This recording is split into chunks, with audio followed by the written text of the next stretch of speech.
bienvenidos a otra nueva edición, otro capítulo del podcast Líderes del Turismo con Alma. Y hoy tengo el placer de tener con nosotros pues, a una persona para mí muy inspiradora del sector, que es don Pablo Torres. Pablo, buenos días. Muy buenas, muchas gracias, ¿Qué Luis. tal? Muy ¿Todo bien, bien? encantado de estar aquí contigo. Muchas para gracias. charlar un ratito. Perfecto. Bueno, voy a procurar, con tu larga trayectoria, voy a procurar resumirla un poquito, porque si no podríamos extendernos muchísimo. Me estás llevando viejo. Y leer, no, pero es simplemente por trayectoria profesional. Y voy a proceder a comentar algo de tu carrera. Pablo es un consultor hotelero especializado en ayudar a los hoteles a optimizar sus ingresos complementarios, rentabilidad y gestión de ingresos. Ahí vamos bien. De momento sí. Más de 25 años en la industria, ha impartido más de 10.000 horas de consultoría y formación en más de 300 hoteles en más de 30 países. ¿Cierto? Correcto. Sí, sí. Profesor asociado invitado en la Universidad de Alicante, Universidad de Málaga, Les Roches, UNIR, y sigue.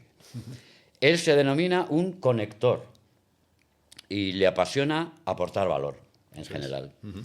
Algo con lo cual me siento totalmente identificado y por eso estás aquí en el día de hoy. En lo personal, Pablo es onubense, criado en Segovia, ahora vive en Alicante, pero ha vivido en Irlanda, Inglaterra, Alemania, Singapur. ¿Me dejo alguna ciudad, algún país? En Miami una temporada también. Miami también, perfecto. Bueno, en lo personal es marido, padre, le encanta el balonmano y le apasiona el rugby. ¿De dónde viene esta afición?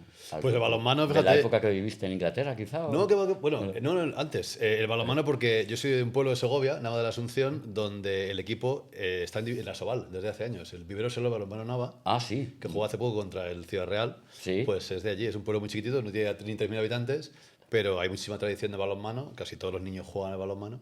Y yo jugué en mi época, ¿no? De cuando era juvenil, y el equipo ha ido creciendo y ya lleva años en Asobal. Y de aquella Y ahí viene la afición al balonmano. la Y luego el afición. rugby empezó a la universidad. Empecé a jugar a la universidad cuando estuve A estudiando practicarlo. turismo, a practicarlo. Sí, yo no lo he jugado nunca en mi vida, ni de cerca. Pero empecé a jugarlo, me gustó mucho. Ajá. Luego ya en Irlanda no lo jugué, pero en Inglaterra sí. Estuve 8 años jugando allí, en los años que estuve viviendo. Estuvo mi hijo jugando, estuve entrenador de los chavalillos también. Y ahora en Alicante pues he vuelto al club en el que jugué. Qué curioso. Pues mira, una cosa más que hemos desvelado aquí que quizá mucha gente no conocía sobre ti. Seguramente. Muy bien. Bueno, y por último, es un enganchado a la lectura y a los podcasts, ¿verdad? ¿Qué opinas del proyecto nuestro de Líderes del Turismo con Alma, que al fin y al cabo solo pretendemos sacar a la luz esa faceta más humana de los profesionales del turismo y de los podcasts en general, de la importancia y la relevancia que tiene en una marca personal, en un proyecto hotelero, en tu caso profesional? ¿Qué importancia tienen para ti los podcasts? Pues es fundamental. Yo tengo un perro, con lo cual tengo que pasearlo a diario un par de ratos. Pues estos ratos, en vez de estar mirando a los árboles, pues me pongo a escuchar, o sea, voy escuchando podcasts. Además que los pongo a velocidad rápida. Sí, sí. Así los escucho enteros, ¿no? Y si dura una hora, pues en media hora lo he escuchado, ¿no? Que estoy un poco obsesionado con ello, pero me parece fundamental. Fíjate, hoy en el coche venía escuchando un podcast, precisamente, Rory Sutherland, que es un gurú del marketing, Sí. y él hablaba, dice, a veces no le damos la importancia que tiene. Él comentaba, este hombre es a nivel internacional, ¿no? Pero él decía, yo, la máxima audiencia que he tenido en un pabellón, en directo, gente sentada delante de mí, han sido 2.000 personas, como algo excepcional. Normalmente hablas delante de 100, 200, 300, ¿no? En un evento. Cuando grabas un podcast, lo pueden escuchar 1.000, 10.000, 100.000 personas. O millones. O millones. Y dice, oye, me dice, me siento Taylor Swift, ¿no? Que hay 50.000 personas escuchándome, ¿no? Es una buena comparación. Entonces, oye, no nos damos cuenta, claro. Dice, no, solo he tenido 300 visualizaciones. Oye, ¿cuántas veces has tenido tú 300 personas escuchándote de a una? Está claro que esto, la suerte es que es asíncrono y es remoto, con lo cual cada uno lo escucha cuando quiere o cuando le cuadra. Pero sí, o sea, ayuda de manera exponencial a difundir conceptos, sí. Efectivamente. Muy bien, pues vamos al barro, vamos al turrón, vamos a abrir tu alma, al fin y al cabo, en canal. Muy derivado a la parte profesional, pero también a esa parte humana que nos interesa mucho sacar a la luz tuya. Y voy a empezar con lo que yo he denominado la pregunta ancla. Bueno, a ver, tú vienes de tu época profesional de cadenas hoteleras muy importantes como son Radisson, como es Meliá, en el que tenías trabajo en la dirección comercial y en Revenue Management. Me imagino que dar el salto profesional desde la comodidad de una gran corporación hotelera o grandes corporaciones hoteleras, como es tu caso, a pasar a la etapa de incertidumbre de un proyecto personal de consultoría hotelera, tuvo que ser un paso complicado, una decisión difícil de tomar, como cualquier persona que emprende, ¿no? Que toma la decisión. Claro. Pero para ti, ¿qué fue lo que te hizo pasar de una etapa a otra? Bueno, pues vino un poco ligado a la Vuelta a España, ¿no? Que lleva muchos años, como te decía, en Londres. 2022 decidimos con la familia volver. Y yo ya en estos últimos años, en la empresa que he trabajado, que estuve 12 años en una consultora internacional, hubo un cambio en la directiva, 2017-18 creo que fue, cuando entró una directiva nueva y nos dijo, mira, un consultor tiene que ser el representante de sí mismo. Entonces tenéis que veros cómo crear vuestra marca personal, quien no la tenga, quien la tenga ya, hacerla crecer, porque vosotros sois quien vende el negocio, al fin y al cabo. O sea, una empresa de consultoría comercial es el consultor. Igual que pasa, por ejemplo, en un despacho de abogados, al fin y al cabo, cuando tienes los que son partners, son los delegan el trabajo del día a día en los juniors o los seniors y ellos se dedican a vender su producto. Van a conferencias, van a eventos, para relacionarse, hacer networking y vender sus productos. O en este caso, sus servicios.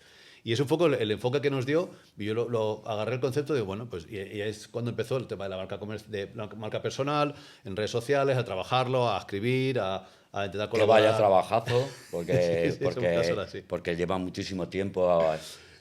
Bueno, sí. Y sobre todo la consistencia. Potenciar ¿no? la consistencia. La consistencia de cada día, no estar ahí, le echar la mano donde me llamen.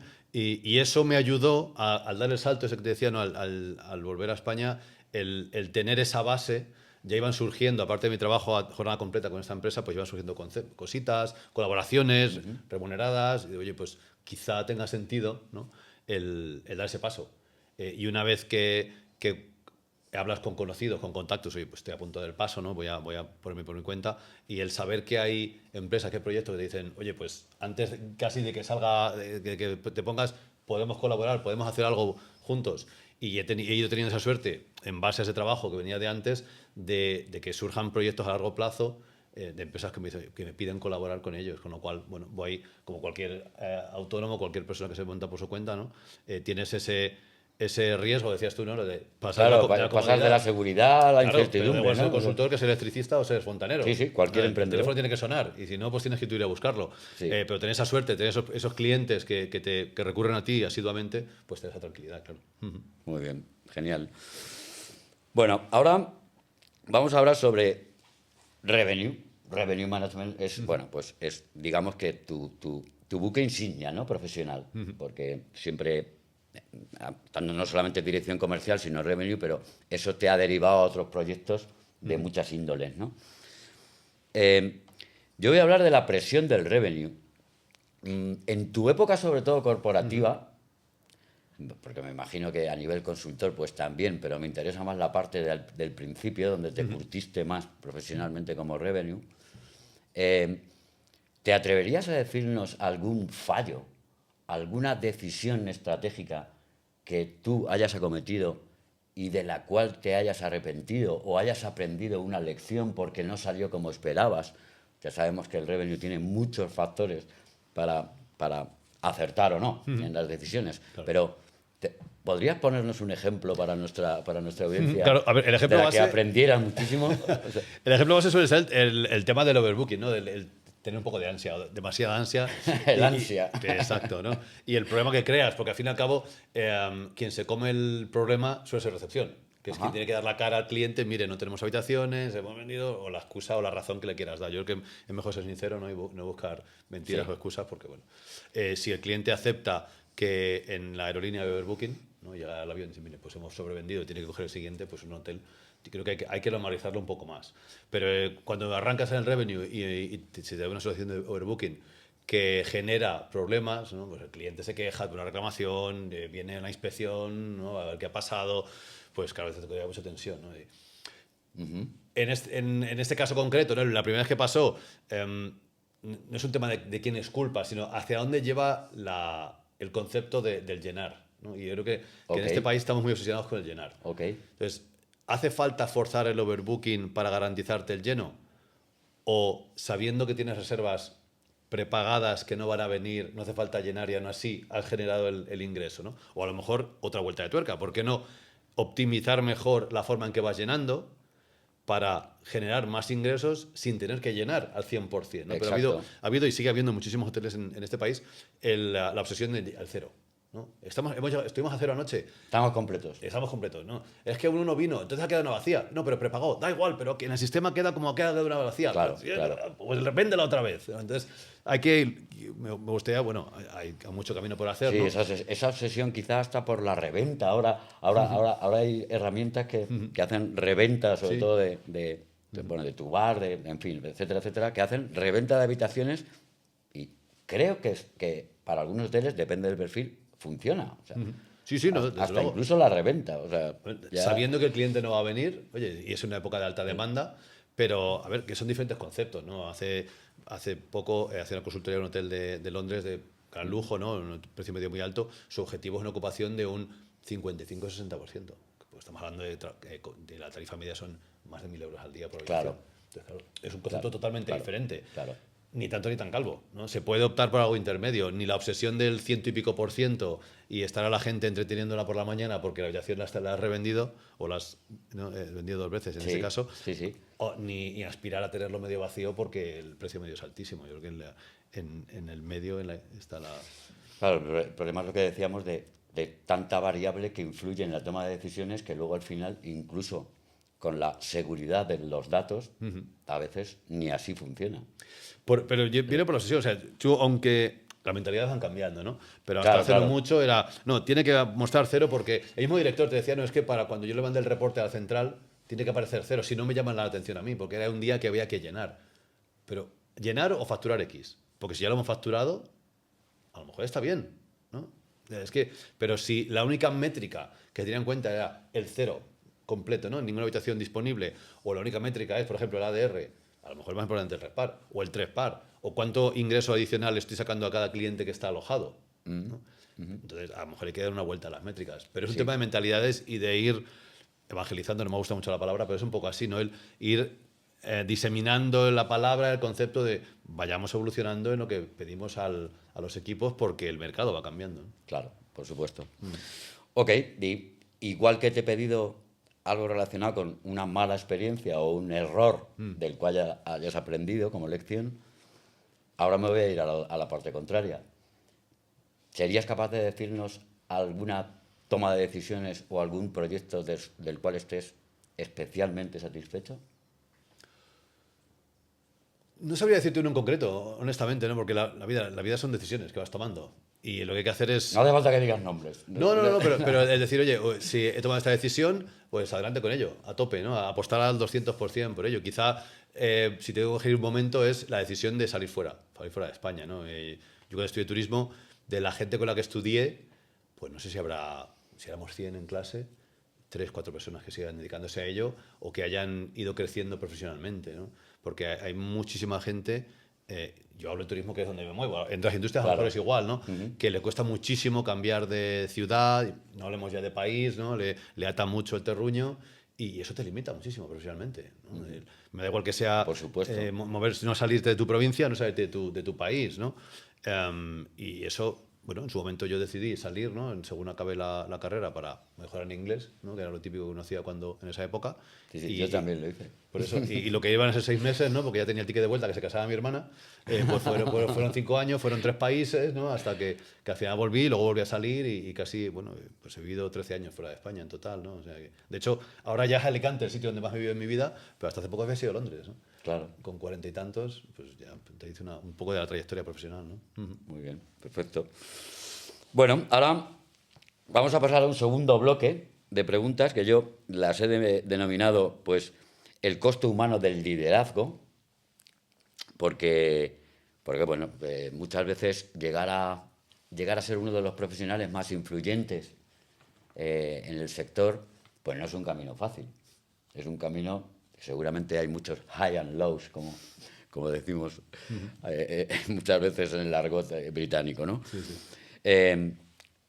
¿Tú has sentido alguna vez la soledad del líder, la soledad del director? Cuando, sobre todo en tu etapa corporativa, Sí, quizá sí, sí. más, ¿no? Pero claro, ahora también es un proyecto de consultoría personal, que por supuesto tendrás socios, partners, etcétera, pero al fin y al cabo, ¿has sentido esa soledad? Y hablo más un poco relacionado con la conciliación, porque tu familia habrá tenido mucho que ver en tu trayectoria, en tu crecimiento, te habrá tenido que soportar muchas veces tus muchos viajes. Sí. Y un poco, ¿cómo es esa experiencia? ¿Cómo manejas eso? Y si te ayuda, tu familia ha sido capaz de entenderlo y ayudarte a crecer, para que más o menos nuestra audiencia se haga una idea de lo complicado que es crecer profesionalmente cuando los compromisos crecen y compaginar tu vida familiar y No, personal. no, es muy complicado. O sea, Está claro. A ver, la soledad, fíjate, yo llevo trabajando en remoto desde 2011. ¿No? Cuando pasé de la parte, digamos, corporativa o sea, hotelera, perdona, Hotelera, sí. operativa 100%, a la parte de consultoría y formación, yo la empresa en la que trabajaba, la oficina estaba en Dubái, con lo cual yo reportaba a alguien que estaba a miles de kilómetros y trabajaba siempre en remoto o en el hotel visitando, haciendo consultorías y formaciones, ¿no? Entonces, la soledad llevo experimentándola muchos años, pero ya es como te lo tomes tú, ¿no? Si estás solo, por una parte, sí, correcto, pero al mismo tiempo estás interactuando con muchísima gente de muchos países. En este caso, por eso, ese trabajo me llevó a 30 países por todo el mundo, en todos los continentes, y eso te agranda mucho el punto de vista, la visión que tienes, la percepción, lo que aprendes de cada uno, de las formas de enfocar los problemas, las situaciones, la operativa, diferentes marcas internacionales, y eso ayuda mucho, ¿no? al desarrollo, lo que luego puedes aplicar a nivel local. ¿No? Eso, Claro. lo que hablamos antes de lo de local, ¿no? De global y local. Pues, oye, Localización. exacto, coger un concepto que se aplica, yo que sé, en Dinamarca y a lo mejor lo puedes aplicar en Murcia. Por supuesto. Por ejemplo, Claro. ¿no? ¿Por qué? Porque has tenido esa experiencia y has estado en ambos sitios pudiendo Y eso aportar si no valor. viajas, si no te relacionas con muchísimos tipos de negocios distintos en muchos países, con filosofías distintas, pues a lo mejor se pueden replicar aquí. Claro, y al revés igual, a lo mejor hay algo que ves que allí hacen mal, oye, pues no lo hagamos aquí. O sea, Claro. no es que fuera sea todo mejor, ni muchísimo menos, ¿no? Claro, que eso Pero, a nivel consultoría nutre muchísimo, claro, claro. 100%. Pero el poder comparar, el poder ver y comparar, eso ayuda muchísimo, claro.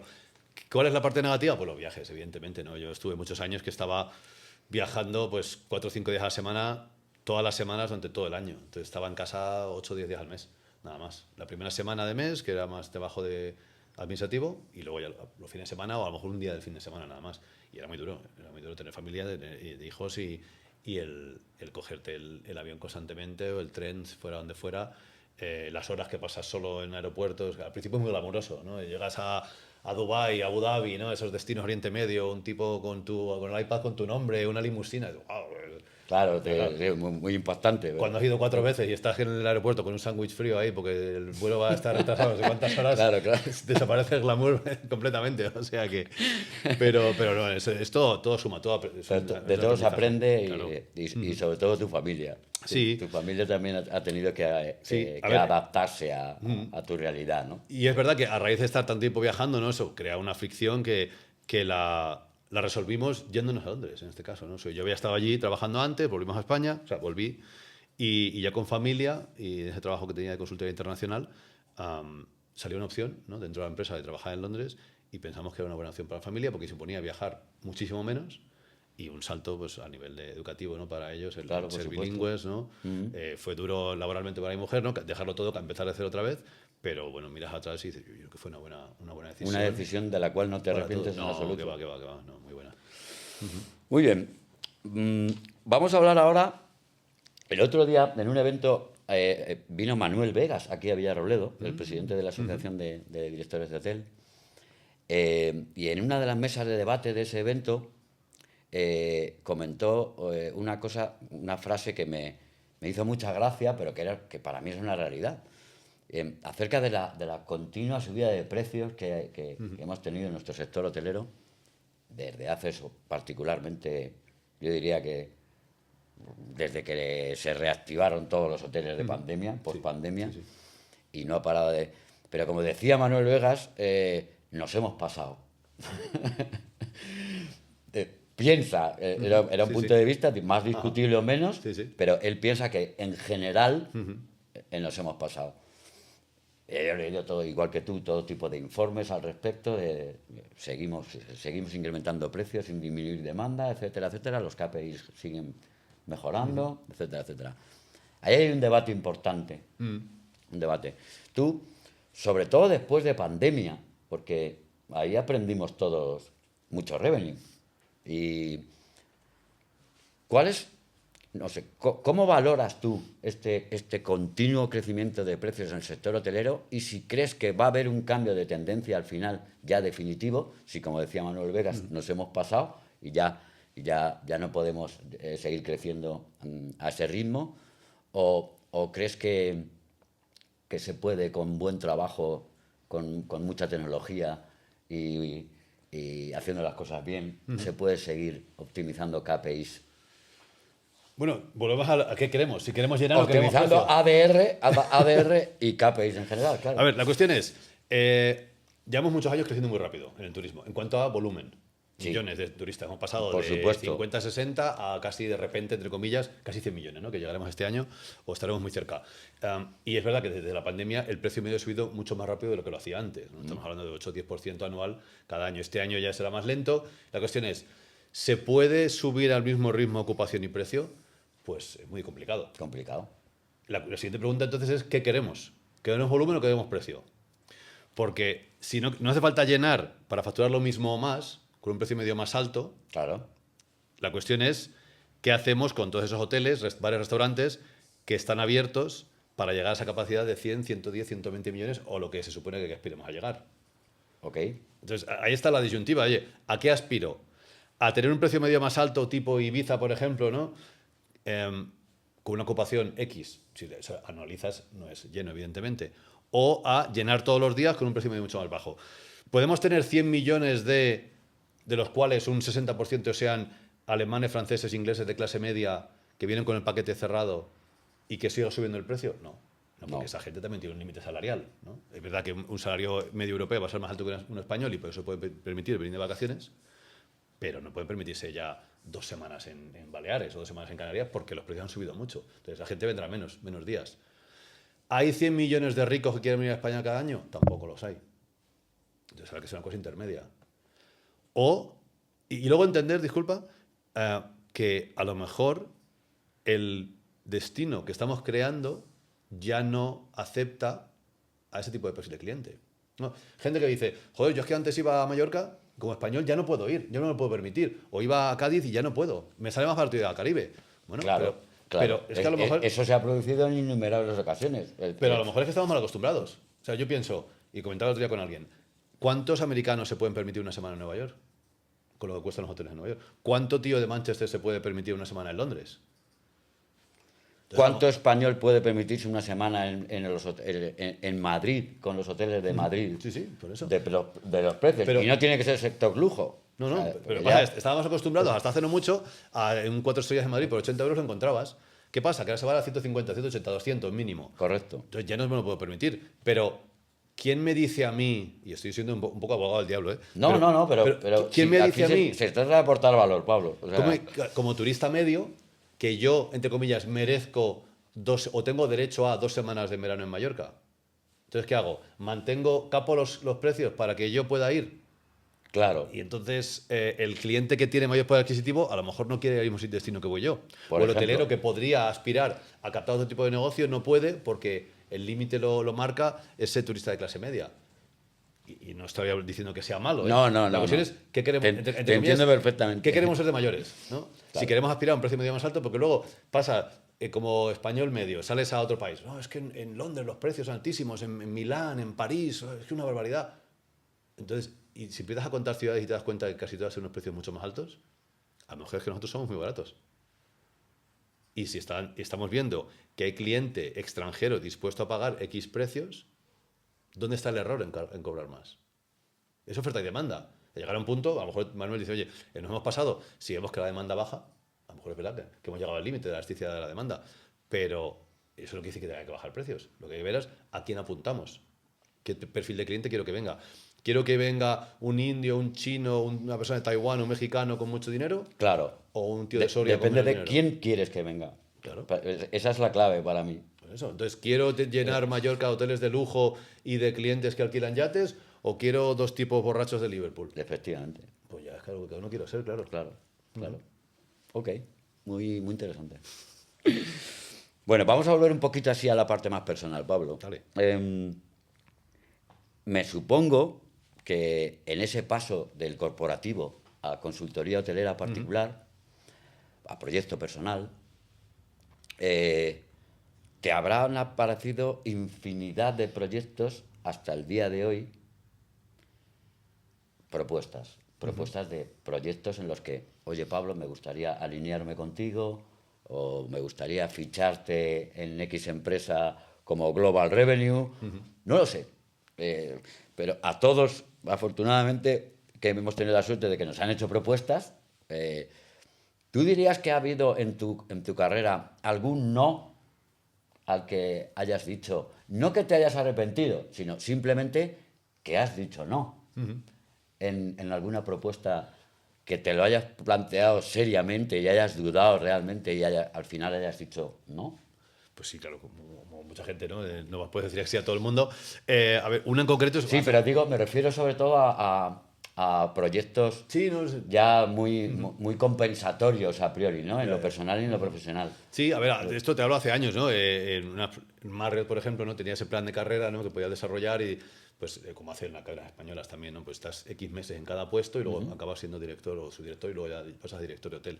Y, bueno, hacía unas pruebas, ¿no? De filtro, me aceptaron y me propusieron un destino que era perdido en el norte de Inglaterra. Y dije, mira, o sea, con mucha admiración a Marriott, ¿no? Y he hecho muchos proyectos con ellos como consultor, pero yo ahí no puedo ir solo. Dice, pues es esto o nada. Ya. Y bueno, pues me dolió, pues dije, pues será nada, ¿no? Seguiré con lo que estoy haciendo Claro. porque a nivel personal no me compensa, ¿no? Y eventualmente a lo mejor la carrera hubiese sido maravillosa, nunca lo sabré, pero no, a nivel personal no podía hacer eso de irme allá. Y luego había otros proyectos que ha dicho que sí, por ejemplo, ¿no? Hace unos años, justo antes de la pandemia, pues me pidieron, además era urgente, pues tienes que ir a liderar un proyecto de consultoría en Singapur, va a una cadena internacional, tienes que hacer un equipo de consultores y formar allí a no sé cuántos hoteles en X meses. Y bueno, pues ahí hablé con la familia y dije, bueno, pues creo que es una buena apuesta y allá que me fui a Singapur. O sea que bueno, hay veces que dices que no y piensas, ¿qué hubiera sido? Hay Pero bueno, proyectos que valoras todo y luego al final te puedes arrepentir o no. No, está claro. Pero esto es Lo como que todo. está claro es Esto que una vez que ya tomas la decisión, al 200% claro, de ello. No vale efectivamente. decir, ay, si no hubiera se trata de hecho... decir si hubiera. O sea, Claro. pero eso pasaría en el personal y profesional, ¿no? O sea, tomar una decisión implica decir no a todas las demás opciones. Claro. Pero ya una vez que tomas esa decisión, tienes que ir a muerte con eso, claro. Ok, fenomenal.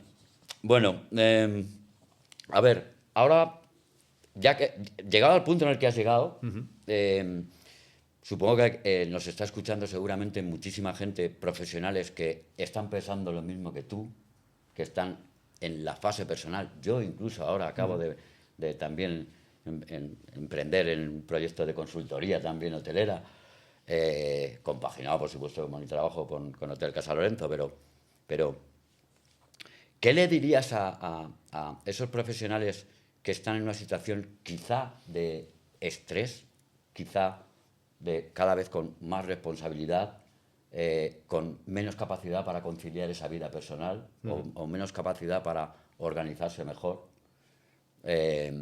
Porque es complicado. Sabemos lo que es complicado cuando adquieres un puesto de mucha responsabilidad. ¿Qué le dirías a esas personas que están pensando dar ese paso, bajo tu propia experiencia, de independizarse, de emprender, bajo su experiencia, su trayectoria, para sentirse seguro de que es el momento adecuado de hacerlo, lo que tú decías, sin arrepentimientos? Sí, sí. A ver, yo doy el consejo que yo he escuchado y que me aplico a mí mismo. De saltar al vacío sin red es muy complicado, sobre todo si tienes una familia. Si estás solo y vives en una casa que está pagada, es más sencillo, ¿no? Pero si todo depende de ti, es más difícil. Entonces, lo que se suele recomendar, y yo me lo aplico a mí mismo, es decir, oye, yo tengo mi trabajo a jornada completa y voy viendo si mis servicios, si mi valor añadido, si mi formación, si mi consultoría aporta valor a alguien y si alguien quiere pagar por ello. Sea lo que sea, a lo que nos dediquemos, ¿no? Sea marketing, sea revenue o sea poner ventanas, me da igual.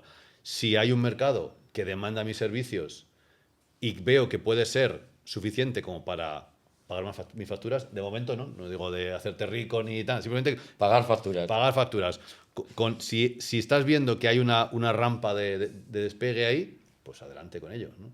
Al fin y al cabo, tampoco somos cirujanos y salvamos vidas, ¿no? O sea que yo he cometido el error de llevarme el portátil en mi luna de miel. O sea que ahora consejos tengo que para mí no tengo. O sea que sí, y por las mañanas... Hombre, eso no se lo vamos a recomendar a... No, está claro. No, pero que ahora te digo que no somos cirujanos, no salvamos vidas, quiere decir que ni somos bomberos, apagamos fuegos. Que porque, porque no mires el mail a las 11 de la noche cuando llegas a casa no va a pasar nada, no se va a acabar el mundo, no va a empezar una nueva guerra, ni muchísimo menos. O sea, que hay que relativizar un poco la importancia del trabajo que tenemos, ¿no?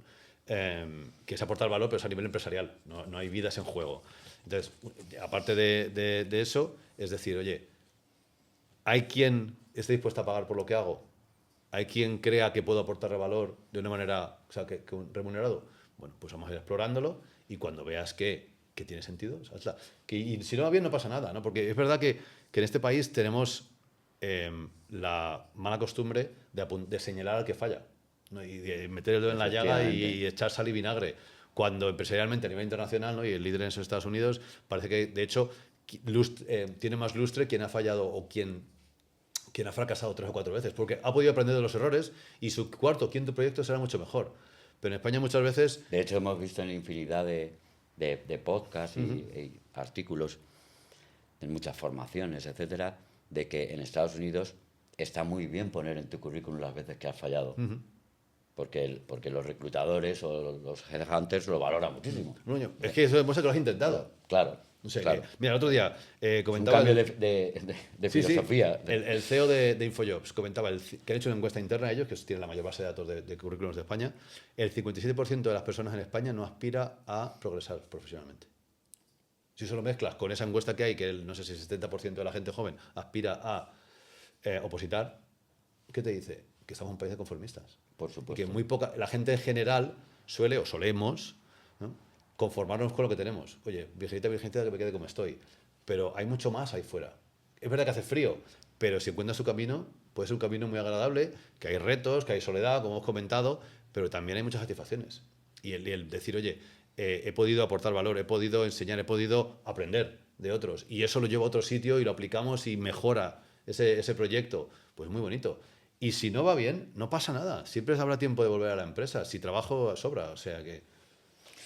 Claro, pero es una cuestión de mentalidad contra lo cual aquí en concreto en nuestro país sabemos que cuesta muchísimo. Vale. Es una cosa que viene es una históricamente... batalla en el que humildemente intentamos contribuir algo a ir cambiando esa mentalidad, porque el conformismo no nos lleva a ningún sitio a nivel general, pero bueno, eso enlaza con lo que comentaba antes de que nos cuesta mucho cambiar de lugar de residencia, el que ha sido muy difícil y sigue siendo en muchos casos el tener ese trabajo fijo, ¿no? Ha habido mucha la gente joven cuando arranca, temporal y a la calle, un año y a la calle, 6 meses. Entonces, cuando la gente ha conseguido tener un trabajo fijo, ha dicho, oye, pues aquí me quedo, ¿no? Claro. Y cada uno es libre de hacer lo que le gana, por supuesto. Y evidentemente, si uno te la hiciera empleado, solo puede haber un director. Si todo el mundo quisiera director, o salen todos con un hacha o acabamos mal. Por eso muchas veces hablamos de la importancia de intentar ser mejor en tu puesto, ser el mejor en tu puesto, ¿no? Claro, ¿verdad? sí. Y se puede aspirar a ser el mejor camarero y la mejor persona que está de limpieza o la mejor persona de mantenimiento. Sí. Si no es un tema de todo ser director, porque el director también tiene muchos sinsabores, o sea que parece que está un poco idealizado, pero luego le caen pales por todos lados. Te lo puedo asegurar. Desde central, bueno, que te voy a contar a ti, ¿no? Sí. Desde central, si es corporativo, y lugo todo el staff le pilla entre medias y le hacen un sándwich horrible, ¿no? Pero sí, sea el rol que tengas, voy a hacer... No conformarte, voy a ser la mejor versión de mí mismo que pueda. Y cada día intentar mejorar. Y mejorar puede ser escuchar un podcast, puede ser ver un vídeo de 5 minutos. Si la educación ahora con las redes sociales y con la YouTube, etcétera, está al alcance de la mano de todo el mundo. O sea, quien no quiera mejorar es porque no le dé la gana. Entonces, lo que no vale luego es quejarse. Es decir, es que el otro tal y yo no. Oye, ¿tú qué has hecho? Claro. Una vez me dice un tío, no, claro, tú es que has tenido suerte porque hablas inglés. Y a mí, yo no nací hablando inglés, ¿sabes? Yo me he pasado 13 años fuera de España. Yo soy de Huelva. Yo soy nacido de Huelva. Claro. O sea que es muy, muy fácil no mover un dedo y luego criticar, tío. Pon la piel, ¿no?, en el asador y luego ya vemos a ver hasta dónde podemos llegar. Sí, en eso estoy totalmente de acuerdo, porque la educación es decía Carolina Herrera, la diseñadora de moda, que la educación es el mejor vestido para la fiesta de la vida. Y es que es totalmente cierto. Qué bueno, sin duda. Totalmente cierto. Sí. Y aquí en España nos falta, en general, bastante por educar. Sí. Sí, sí. Pero es a nivel sobre todo mental y de desarrollo. O sea, educación formal o reglada. Bueno, vamos a ver dónde acaba todo esto, ¿no? Con la IA y cómo se desarrollan los Sí, trabajos. bueno, claro, pero No ese sé es hasta qué otro punto- debate. Sí, pero- sí, sí. Si tendrá sentido ir 5 años a la universidad, ¿no? De aquí a no mucho. Pero es que ya hay grandes universidades internacionales que tienen programas muy, muy buenos que antes eran inaccesibles para casi todo el mundo y ahora son gratuitos online. Y todo el mundo tiene. O sea, muy poca gente no tendrá internet en su móvil. Claro. ¿Cuál es la excusa? Dice, no tengo tiempo. No, Claro. no tienes diferentes prioridades. Porque todos tenemos 24 horas. Sí. O sea, que a lo mejor una persona pues prefiere pasear pues mirando los pájaros, que está fenomenal, y otro, pues yo lo que hago es, oye, pues yo paseo al Escuchar un perro y escucho podcast un mientras oye. paseas el perro, claro. Entonces, pero sí. el tiempo es el mismo. El tiempo es el mismo, pero ¿Es a qué lo dedicas? uno lo intenta optimizar de una manera y otro de otra. Por eso. Que también hay que encontrar ratos de desconexión, ¿eh? Que forma parte del crecimiento igualmente. Toda la razón, O sea, y ahí peco yo, ¿ves? Ahí no, es mi talón y de yo, Aquiles. y yo, Me pero cuesta en muchísimo, ello estamos. en ello muchísimo de estamos. conectar. Estoy constantemente buscando fuentes de información y llega un punto que dice, a ver, Claro, necesito desconectar, Sí, estoy sí, un poco saturado. sí, Es fundamental. O sea, y luego comentabas al principio el tema de redes sociales. Pues ¿dónde sacas tiempo? Pues los fines de semana, evidentemente. Si entre semana de los Claro. aviones es el horario laboral, pues Claro. eso es los fines de semana. El tiempo que comes de otras cosas que podías estar haciendo. Claro. Pero bueno, oye, salta con gusto no pica. Pero hay que sacar también tiempo para llevarte a tu mujer a un restaurante, etcétera, etcétera, y disfrutar en familia, desconectando del mundo profesional y de las redes, porque si no, no vivimos. Esto luego lo cortamos porque como lo oiga ya lo... Ok. Bueno, muy interesante, Pablo. De verdad que te agradezco muchísimo que estés aquí porque creo que está siendo una conversación, te está gustando, ¿no? Sí, sí, encantado, claro. Una conversación Sí, sí, sí. amena y de la cual la gente puede interpretar muchas cosas al escucharnos. Bueno, vamos a ir terminando. Claro. Este podcast se llama Líderes del Turismo con Alma y bajo tu punto de vista, ¿qué es para ti un líder con alma? Nosotros, en mi caso, en Hotel Casa Lorenzo, pues hemos hecho infinidad de acciones hasta convertirnos en esa etiqueta de hotel con alma, precisamente por el foco en el equipo, el foco a todos los niveles, empezando por la formación y continuando por muchas cosas más, hasta conseguir ser una familia. Ha costado mucho, pero lo hemos conseguido, ¿no? Y seguimos trabajando, por supuesto, en ello. Para mí un hotel con alma, un líder con alma, es una persona que tiene muy claro que con lo intangible se convierte en tangible. O sea, quiere decir, a veces pagar un poco más a los trabajadores que lo que simplemente viene reflejado en los convenios salariales, fidelizarlos con una bonita experiencia, con team buildings, con acuerdos de todo tipo, para que tengan descuentos y disfruten y concilien mejor su vida familiar, tanto que importancia que estamos hablando. Para mí eso es un líder con alma, ¿no? Entonces, yo te pediría, ¿qué es para ti un líder con alma? Y si dijeras un claro ejemplo del sector nuestro, que te mojes y lo menciones. Para mí, por ejemplo, este caso es uno de los ejemplos para mí. Pues, no, tú lo has definido, ¿no? O sea, el líder con alma que se preocupe por el perfil humano. No mide solo los números, que alinee los valores personales con los empresariales, con los profesionales, ¿no? Yo creo que si la gente normalmente no deja un trabajo, deja un jefe, que es con lo que no se lleva bien. Iba a decir una palabrota, pero no. Sí, no, tranquilo. Un jefe que es gilipollas, básicamente. Sí, ¿no? sí. Entonces llega un punto en que la gente desconecta mentalmente del trabajo y busca una alternativa y cuando puede se va. Pero no es porque el trabajo fuese malo, sino esa persona que debía ser líder y no lo es, que es jefe, ¿no? Pues eso, no está liderando. Hay un dibujo típico, ¿no? del tema del negocio, que está el jefe es el que está en el carro dando con el látigo a los empleados que tiran del carro y el líder es el que está tirando él y con los empleados todos sacando el carro del barro, ¿no? Pues es la gran diferencia entre un jefe y un líder. Entonces, hay mucho jefe y muy poco líder. Y no hace falta ser líder siendo el director o siendo el presidente de un proyecto, ¿eh? Puede ser líder siendo una persona junior, pero es un tema de alinear tus valores personales, pues hay que tenerlos también, evidentemente, venir educado de casa. Claro. Con los valores empresariales. La educación. Claro, exacto, pero o sea, distinguir entre educación de aprender álgebra o inglés en No, el colegio... el concepto de educación no es el de formación. Exacto. Es totalmente distinto. Eso es. Hay gente que es muy educada y no es formada, y al revés. Y al revés, ¿no? Pues hay que abogar por la educación como tal en valores para que luego eso se aplique en el día a día. Me da igual que sea ayudando a alguien a cruzar la calle, que sea defendiendo a tu equipo ante un directivo por la labor que han hecho, ¿no? Entonces, un ejemplo, no tanto una persona, sino como empresa, yo creo que en España está Ilunión, ¿no? Como concepto de liderazgo con alma, la labor que hace la Fundación 11, integrando a personas con cualquier tipo de discapacidad, ya no solo ciegos o con dificultad en la visual, y que eso sea un proyecto hotelero rentable. Y quien se aloja ahí se vea envuelto por esa función que están haciendo, se convierta parte de ello. Yo creo que es digno de elogio, ¿no? Está apreciado ahora, ¿no? Como director general, Sí. pero bueno, no ha sido el primer director que ha tenido, Sí, ¿no? sí, Lleva sí, no, muchos pero años en la cadena. lleva muchos años con esa, Por eso, y es con verdad esa que han dado salto de filosofía calidad desde y esos él está valores. liderándolo, pero ojo, como concepto me parece muy interesante el poder hacer algo así. Que hay otros hoteles que hacen a menor escala, ¿no? Pues tener empleados con ciertas discapacidades y no son empresa, ¿no? No es su proyecto principal. Y ayudan y con el tema de reinserción laboral, eso es fundamental, ¿no? El que gente que ha tenido X serie de problemas en su vida, que pueda tener una oportunidad, y si es el caso de la industria hotelera, pues que un hotel se la dé, pues Sí. oye, yo me quito el sombrero ante esos proyectos. Y luego, como proyecto global, yo creo que Ilunión sería un concepto, ¿no? Sí, porque de algo pienso que también han tenido esa filosofía que hablábamos, en que siempre que lo intangible es tangible, porque más apuesta que han hecho ellos por el personal con todo tipo de discapacidad, etcétera, etcétera. O sea, es tremendo lo que han conseguido. Sí, sí, sí. Fenomenal, buen ejemplo. Bueno, pues nada, nos vamos a ir despidiendo ya, Pablo. Yo por último ya te pediría simplemente, pues, no sé, que hagas un poco un llamamiento a nuestra audiencia para cómo te has sentido en este tipo de preguntas. Seguramente no has tenido nunca un podcast con esta cordialidad, con esa parte más humana. Siempre has estado más ceñido a lo profesional. Hablando de números. Y un poco, ¿qué conclusiones sacas de este tipo de podcast con profesionales que ya han adquirido cierto perfil, como es tu caso? El siguiente es Víctor Mayans, al cual conoces también, Sí, claro. y gran amigo y mentor mío.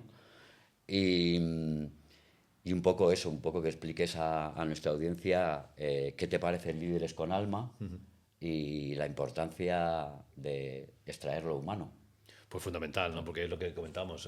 Solamente se habla solo de números, de cifras, de datos, y está muy bien rascar y ver qué hay detrás, de ese perfil, Ese ¿no? es el objetivo. De la empresa. Entonces, me parece muy interesante, ¿no? Para a quien le pueda aportar valor, a quien pueda, pues mira, si pasea el perro, va a pasear a la playa, ¿no? Y se pone el podcast de fondo, que saque algo. Yo siempre lo que decíamos al principio, el conector y aportar valor. Si esta conversación que hemos tenido le aporta valor a alguien, aunque sean un par de ideas, ya ha merecido la pena.